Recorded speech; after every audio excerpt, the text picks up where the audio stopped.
Hello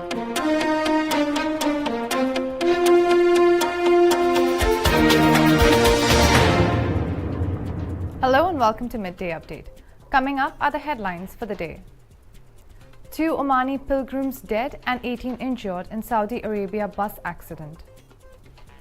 Over 450 jobs within wage subsidy initiative announced in Oman. 1 arrested for stealing cables in Oman. 3 American troops injured in rocket attacks in Syria. COVID pushes back Asia-Pacific's fight against extreme poverty by 2 years, says the Asian Development Bank. UNSC meet on Ukraine conflict. India to dispatch 12th consignment of humanitarian aid to Ukraine. Nadal to play exhibition game in Ecuador.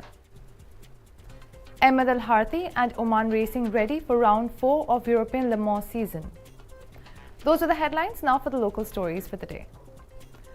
2 Omani pilgrims have died and 18 others were injured in a bus accident that occurred in the Kingdom of Saudi Arabia. The embassy of the Sultanate of Oman in Riyadh followed with great interest the tragic accident that took place this afternoon on the Omani pilgrims bus, which was heading to the Kingdom of Saudi Arabia to perform Umrah, which resulted in the death of 2 Omani citizens and the injury of 18 others, the embassy of Oman in Saudi Arabia said in a statement. Work is currently underway in coordination with the Consulate General of the Sultanate of Oman in Jeddah and the concerned authorities in the Kingdom of Saudi Arabia to quickly finish the procedures for transferring the bodies to the Sultanate of Oman, treating the injured and providing them with the necessary medical care.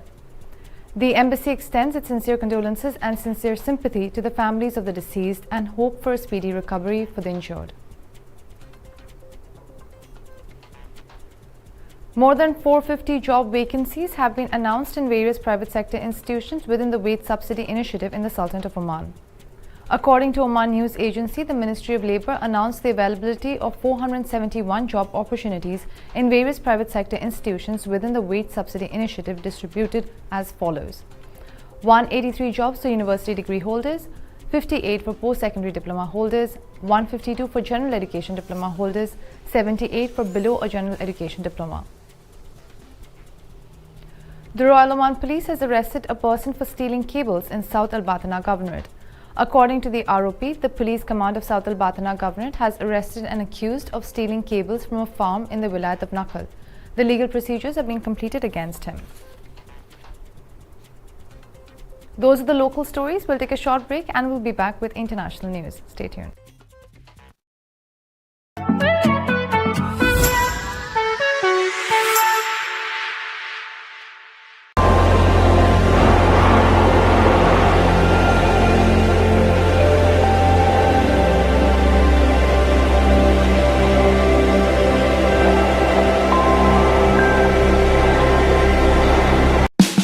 Oman's largest online supermarket now has no minimum order limit. From grocery to household items, Rafiq has everything that you want. Enjoy worry-free shopping with over 8,000 products to choose from and get it delivered straight to your doorstep. Rafiq, you order, we deliver.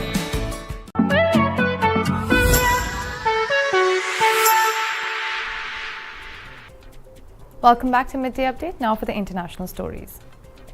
3 American troops were injured in 2 rocket attacks in Syria, and the United States responded with strikes from attack helicopters, U.S. Central Command said in a statement. 1 U.S. service member in Mission Support Site Konako was treated for a minor injury and has been returned to duty. 2 others are under evaluation for minor injuries, sources reported, quoting the CENTCOM as saying. CENTCOM said on Wednesday that suspected Iran-backed militants launched several rockets at 2 U.S. facilities housing American troops in both Konako and Green Village in northeast Syria on Wednesday evening. However, the U.S. forces responded using attack helicopters and destroyed 3 vehicles and equipment used to launch several rockets, the statement said. Initial assessments indicated that the U.S. forces killed 2 or 3 of the suspected militants that conducted one of the attacks.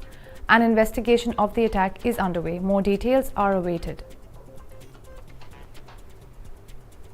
The Asia-Pacific region will find it harder than before to escape poverty as the COVID-19 pandemic has pushed back the fight against poverty in the region by at least 2 years, according to a report from the Asian Development Bank.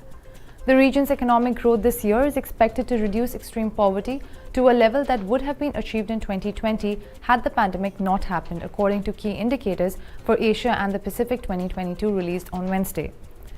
People surviving with less than 1.9 US dollars, which is about 150 rupees per day, fall under extreme poverty. Data reveals that people in the region with lower pre-pandemic levels of social mobility, the ability to escape poverty, may experience longer-lasting setbacks, the report said. The poor and the vulnerable have been hit hardest by COVID-19, and while economies are recovering, many people may find that getting out of poverty is even more difficult than before, said ADB Chief Economist Albert Park.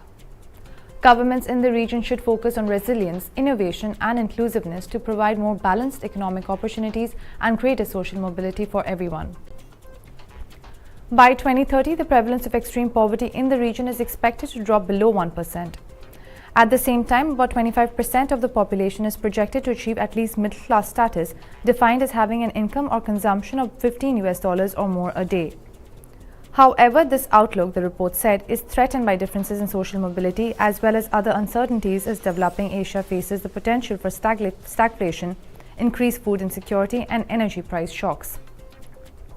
In conclusion, ADB said that it is committed to achieving a prosperous, inclusive, resilient and sustainable Asia and the Pacific while sustaining its efforts to eradicate extreme poverty. From 31 members at its establishment in 1966, ADB has grown to encompass 68 members, of which 49 are from within Asia and the Pacific and 19 from outside. India on Wednesday announced that it is ready to dispatch its 12th consignment of humanitarian aid to Ukraine, consisting of 26 types of medicines on the special request of the Ukrainian side. Addressing a United Nations Security Council briefing, the country's permanent representative to the UN, Ruchira Kamboj, said that the humanitarian aid includes hemostatic bandages, which are meant to stem the bleeding of deep wounds in children and adults and are included in the aid on the specific request by the Ukrainian side as the members meet to mark 6 months since the beginning of the ongoing conflict in Ukraine. This comes as the Ukrainian authorities requested assistance from the government of India to tackle the looming crisis in the country. We have delivered for the world in terms of vaccines. We did it earlier for medicines. So I'd like to assure this council that India will step forward whenever the global south is constrained on aspects of food, health and energy security, Kamboj said. The ambassador said that India's approach will be to promote dialogue and diplomacy with an aim to end the conflict to mitigate the economic challenges emerging from the ongoing war between Russia and Ukraine, seeking an early resolution. The Indian envoy to the UN also said that India has been approached for the supply of wheat and sugar by many countries and it is responding positively. Kamboj also highlighted that the impact of the Ukraine conflict is not just limited to Europe but has been exacerbating concerns over food, fertilizers and fuel security in the developing nations as well. Speaking at the same briefing, the envoy stated that India encourages talks between Ukraine and Russia and Prime Minister Narendra Modi has himself more than once spoken to them in this regard. Wednesday's meeting on the situation in Ukraine was requested by the Western member states of the UN Security Council. The Black Sea Initiative was signed by Russia and Ukraine on July 22nd. The United Nations introduced the deal in a way that will help to tackle the global food insecurity crisis that resulted in a lack of food and skyrocketing prices.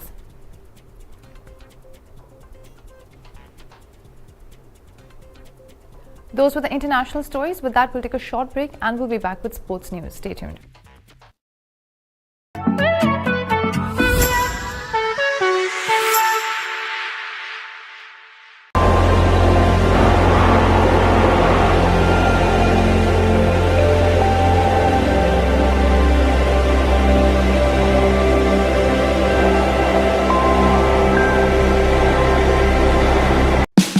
Oman's largest online supermarket now has no minimum order limit. From grocery to household items, Rafiq has everything that you want. Enjoy worry-free shopping with over 8,000 products to choose from and get it delivered straight to your doorstep. Rafiq, you order, we deliver.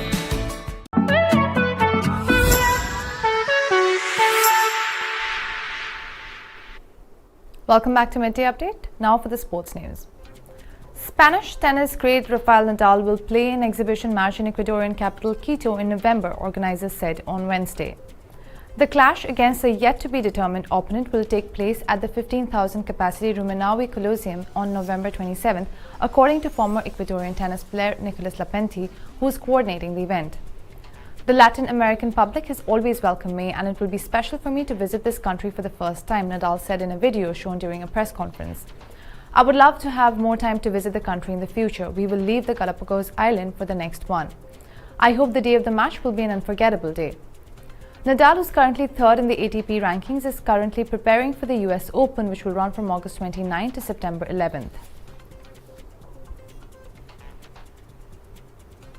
Spain's Circuit de Barcelona-Catalunya hosts the fourth race of the 2022 European Le Mans Series this Sunday, 28 August, where Ahmed Al-Harthi is hopeful he and the Oman racing team can get their LMGT championship bid back on track. Oman's Al-Harthi, who is partnered by Sam Dehaan and Marco Sorensen for his maiden season in the European Le Mans season, is already an LMGT race winner from round 2 at Imola in Italy. But last time out at Monza, the squad had to contend with an extremely negative balance of performance grading, which ruined any opportunity to be competitive. Fighting as hard as possible and driving perfectly with a bulletproof strategy, the Oman racing trio could still only rescue a 9th place finish in the Monza 4-hour race, with the number 69 Aston Martin Vantage GTE completely hamstrung.